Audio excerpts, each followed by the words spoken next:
Good evening and thank you for joining us for KREM 2 News at 5 tonight. I'm Mark Hanrahan. And I'm Tom Sherry. Whitney is off this evening. Well, the Spokane City Council is set to make a decision on late utility bills this evening. This comes as many people fell behind on their payments during the pandemic. The total of missed payments is more than $6 million. KREM 2's Ian Smay live in the newsroom tonight with more on how many people are behind on their payments and how the city plans on helping them out. Ian? Mark, Tom, the start of tonight's city council meeting is about an hour away, and here's what we know about how much in late payments the city is hoping to help people pay off. According to Spokane Public Works Director Marlene Feist, almost 7,500 customers had utility bills that were at least 30 days late as of the start of September. Those late payments totaled about $6.3 million, and almost half of that amount, or $3.1 million, was owed by just 1,400 of those customers. Feist also said that those 1,400 customers missed most or all utility payments since March 2020, which was near the start of the pandemic here in Spokane.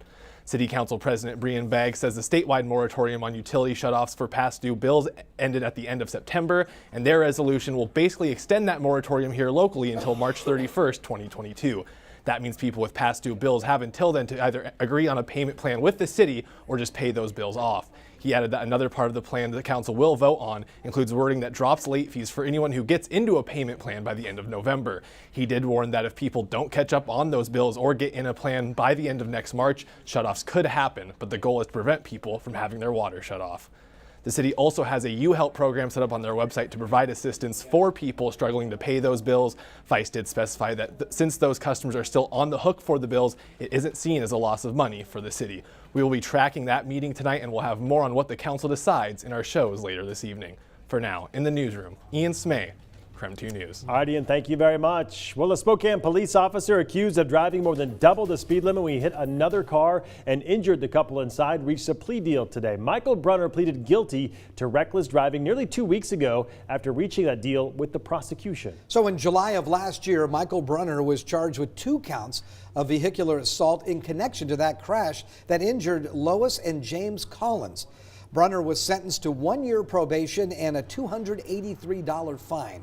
If he breaks that probation, he will have to pay a $5,000 fine and serve a year in jail. Lois and James Collins were hurt in the crash. James broke his clavicle, a rib, and suffered trauma to his kidney. As for Lois, she suffered a cut to her head that required staples. And officers on scene determined Brunner had the right of way and issued the couple a ticket. At the time, the victim's attorney claimed Brunner was doing twice the speed limit and he was rushing back to the station for the end of his shift. Well, the department placed him on administrative leave following the outcome of the case. We reached out to the Spokane Police Department to see if Brunner will return to work now that a plea deal has been reached, but we are still waiting for a response. Well, 5 players on the Seattle Kraken will have to sit out their first regular season game in franchise history, all due to COVID-19 protocols. Certainly some bad timing for the Kraken, who are opening their season in Las Vegas tomorrow. They are set to play last season's semifinalists, the Golden Knights, down there. They're down 5 players, including one of their starting offensive players. It's worth noting that General Manager Ron Francis said at the start of training camp, the entire Kraken roster has been vaccinated. So forwards Jared McCann, Eunice Donskoy, and Marcus Johansson, and defenseman Yemi Oleksiak all placed on the league's COVID protocol list Monday, joining Kalle Järnkrok, who has been on the league's COVID protocol since last week, we're told. Well, in other news, the drug maker Merck is asking the FDA to authorize their COVID-19 antiviral pill. The company reported earlier this month that the pill cut hospitalizations and deaths by half among patients with early symptoms of COVID-19. Results from initial testing of that pill were so successful that medical experts monitoring the trial recommended stopping it early and asking for approval. If cleared by the FDA, it would be the first pill shown to treat COVID-19. The only other treatments for COVID-19 require an IV or injection. Approval for the treatment could come within the next few weeks. The deadline for Washington's vaccine mandate is 1 week from today. So here's who that October 18 deadline applies to. Anyone working in private sector healthcare settings, that means hospitals, nursing homes, assisted living, and adult family homes, must be fully vaccinated by that deadline. The governor's proclamation also covers child care providers, K-12 schools and higher education, firefighters, and state licensed EMTs and paramedics are also covered by the mandate, along with all state workers who work for state agencies like the Department of Licensing, DSHS, and Washington State Patrol. According to the governor's mandate, vaccination is a condition of employment. And again, that deadline to be completely vaccinated is October 18th. I don't know how deep I'm going to get into that. I have not, but that's probably where I'm going to leave it right now. Well, we now know that WSU head football coach Nick Rolovich is seeking a religious exemption from the state's coronavirus vaccine mandate. Today, he said that there is no update in terms of the status of his exemption. Rolovich is not happy that it is now public knowledge that he requested a religious exemption, and even more unhappy that his former coach and mentor, June Jones, was the one who told the USA Today about the exemption. This comes after weeks of Rolovich telling reporters that he plans to follow the governor's mandate without giving any more details than that. As for the chances that his request is approved, the state mandate leaves it up to employers to determine whether medical or religious exemptions can be accommodated. Wazoo says employees' religious requests are reviewed by Human Resources and the university's Office of Civil Rights and Compliance. So if Rolovich is fired, that means many people around WSU's football program will lose their jobs at the end of the season, as there is a high likelihood the school would have to hire a new head coach outside of the program. Rolovich was asked today his thoughts on how his decision to not get vaccinated could impact other people's jobs potentially, but he essentially declined to answer. Like I said, I think I answered some stuff Saturday, and I'd like to talk about Stanford, our football team, and move forward in that direction. But I understand you feeling like that's the part of your job you need to do right now. So, but I appreciate kind of letting Saturday stand on its own and move forward with Stanford. Rolovich was also asked today if he identified as Catholic, as he was raised in a Catholic family and went to a Catholic high school. He declined to answer that question. The Pope has urged people to get vaccinated. Some of Spokane's local fire departments are expecting to lose dozens of firefighters due to the state's vaccination mandate. But as KREM 2's Amanda Rowley reports, the Spokane Valley Fire Department is not losing a single firefighter.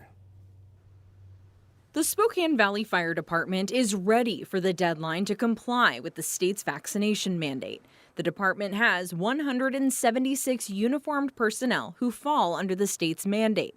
As of today, 88% are fully vaccinated, and the remaining 12%, or 22 people, are approved for exemption, meaning the department will not lose a single firefighter. Our end goal from day one was fully comply with the mandate, which is in essence a law for us, and secondly, not lose any of our employees, and we succeeded in both of those. While Fire Chief Brian Collins is grateful the department will remain intact, he admits not all employees are pleased with the mandate. They also understand the public health risk, they understand our business and how we interact with a vulnerable population, and they love working for the Valley Fire Department, and ultimately I think those factors were the ones that led them to go ahead and get vaccinated, even though it's a little distasteful for some of them. While other Spokane Fire Department agencies are still sorting out accommodations for exempt employees, the Spokane Valley Department already has a plan in place. Groups of exempt firefighters will be reassigned to specific stations within the department,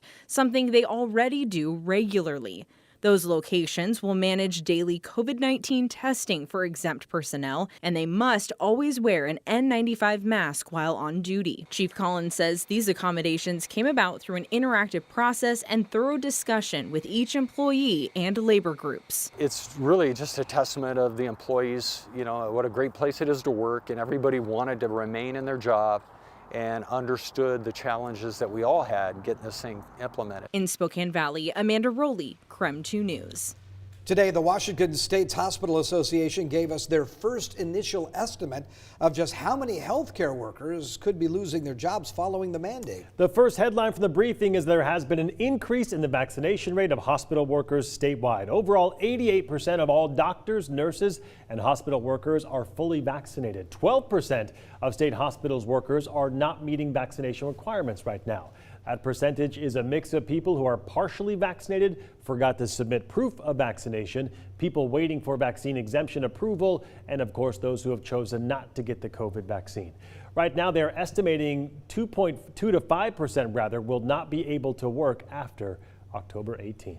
The WSHA says that they won't know the full number of workers they will lose until around early November. But any loss of workers right now will put more pressure onto an already stressed hospital system. Staffing is tight in hospitals, so any loss of staff is a big deal. And there are some places with particularly low vaccination rates that will need to curtail services. Hospitals that will be more affected by the loss of staffing will have to begin figuring out what services to cut. The Hospital Association said today some of those options include closing down outpatient services, longer wait times for services, and caps on inpatient admissions.